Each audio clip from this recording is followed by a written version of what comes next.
I really got into skating in a big way when I was about 11 years old. And the moment when I knew I wanted to skate and not do other sports was the first time I went to a skate park and saw people flying out of pools.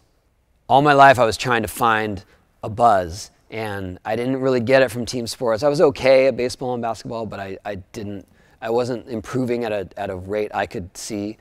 And then when I went to the skate park for the first time, I literally saw these guys going into a pool and flying, and I was like, that's it. And then I started trying to figure out how to do that. I did it in the little pools.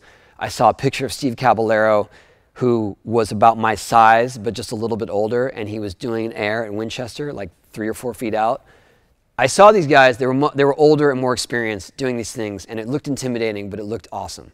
When I saw Steve Caballero, he was my size, near my age, and he was literally flying. And I was like, if he can do it, I can do that.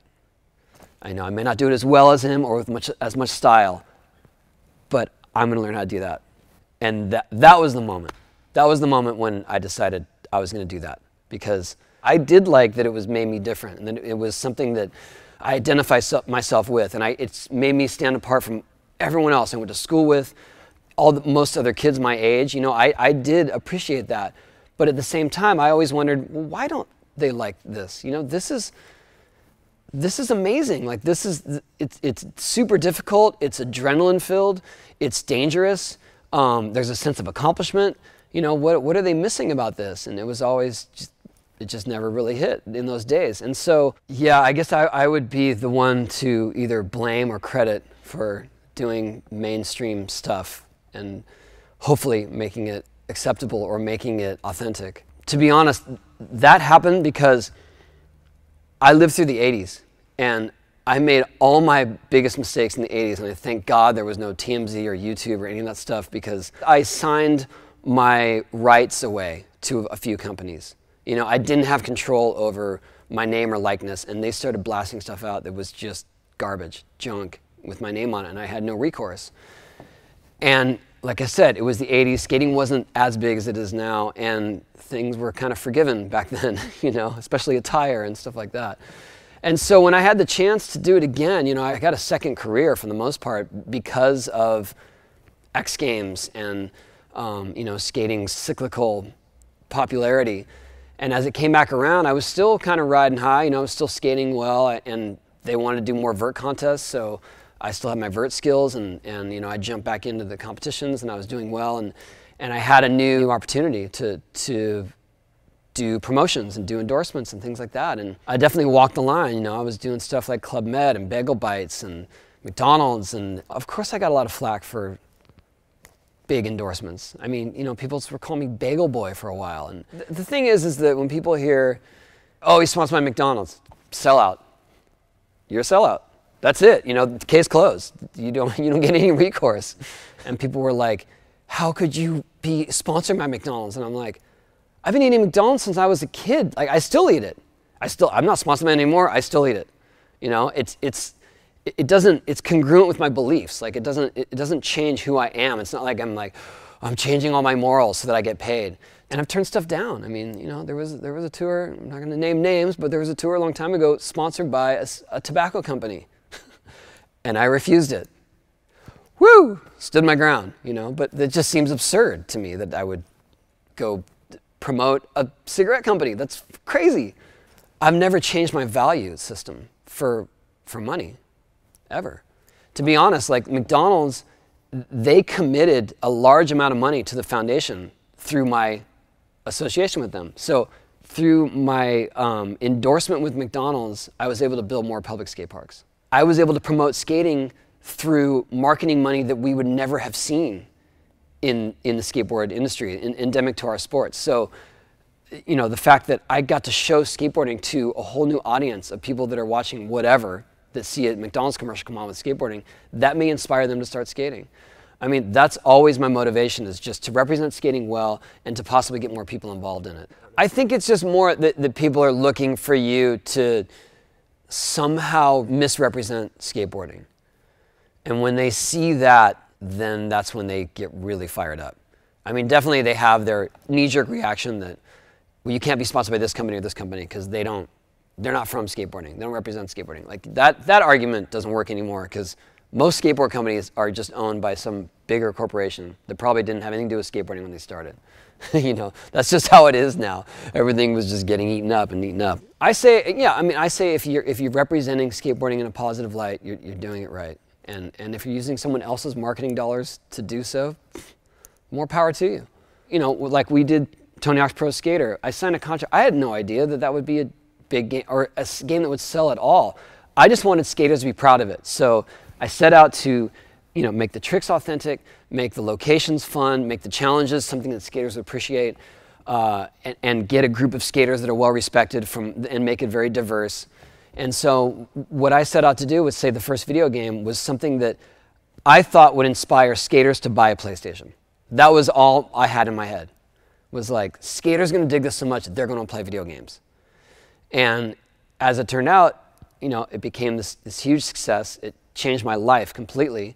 And with every succeeding game, we tried to build upon that and bring in more people from the skate culture, but still represent it well. And I'm hugely proud of it. And I don't really need the money. Like, I don't need the money anymore. I made dream money from video games, like stuff that things I would never imagine. You know, when people say like, is this what you dreamt? I didn't dream any of this. None of this was possible or even considered a reality when I was a kid. You know, when I started skating, like the best you could hope for was your picture in a magazine, maybe a pro board, maybe, and free gear. That's it. And then once you reach an age of responsibility, and I'm talking about when I was like 12. Once you reach an age of responsibility, say 18, your career is over because you can't make money doing it. You can't do it into your adult life. The jury's out, obviously, still, of like, well, are you a sellout? What is the, you know, Mountain Dew, this, like GoPro, Nike. Hey, all these guys still love skating. They're not changing what they do because they have a Mountain Dew sticker on their board. You know what I mean? If anything, it's allowing them to do it better and to a bigger audience. And maybe, you know, not have to find a job elsewhere. Like, I had to supplement my income when things were rough, like doing video editing. You know, I was literally like, I had video editing equipment when things took a downturn in skating. Like, I was editing videos for Tumyeto and actually for like a video game company. Like, how ironic, actually. I'd never thought about that I was doing video editing for TurboGrafx. And then I ended up getting a video game myself. And what I learned through that is that as a skater, as someone who lives in this world and knows the authenticity of it and the culture of it and has respect for it and wants to keep its integrity, I told them, look, you can't put anything out there without my approval. Doesn't matter if it's even, you know, it's my whatever. If I'm attached to it, I have final say over it, and I had to fight for that. I had to fight for it a lot, you know. And eventually, as skating grew and as people started to respect it more, I didn't have to fight for it as much. And at some point, I was like, look, I've had signature equipment with my name on it since I was 14 years old, right? It was not selling, so it certainly wasn't selling out. And so what I've learned through this, and I'm sure people have heard me say it before, you only get called a sellout when people buy your stuff. You know, you get called a sellout when your stuff finally sells. That's it. Like, and is that bad? Like, do you think that I've changed my tune or my motivation because I make money? Hell no. Look, this ramp right here cost me $600,000 right here. And it is that's best thing I've ever bought. I skate this thing almost every day, you know, and it really has been one of the best things in my life. Like, just the fact that I still get to skate. Obviously, I'm hugely thankful to still be able to do this for a living. Like, this is what I love doing more than anything. And I would do it for free. Like, any day of the week, you know, at any given time, I'd happily just go skate. It just happens to be the thing that I'm successful at. So I get to do what I love for a living, and that's living the dream. I mean, living the dream, I'm not talking about financial success. I'm talking about loving what you do. You know, if you love art and you do art and maybe you get a little bit of success at it, you're living the dream. I know there are so many kids out there that feel the way that I did when I was a kid, just awkward and not excelling at one thing in particular and not cool. And skateboarding was my way out of that. And I hope that if not with skateboarding, they find it in something else they do. But I hope that they're not afraid to try something different, because you can't listen to the haters. That's my best advice to anyone. If I had listened to the haters, I would have quit a long time ago. I would have quit when I was 11 years old. Like, I used to get bashed by professional skaters because my style was dorky, or it was all circus. It was, you know. But you can't. You've got to believe in yourself. Skateboarding has given me a sense of identity, a sense of self-confidence. It's given me an unbelievable career. It's given me a way to provide for my family, and it's given me opportunities I never dreamed of. Traveling the world,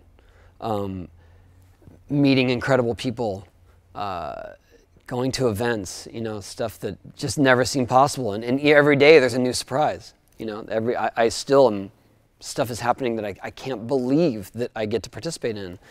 But for me, you know, it just gave me my voice.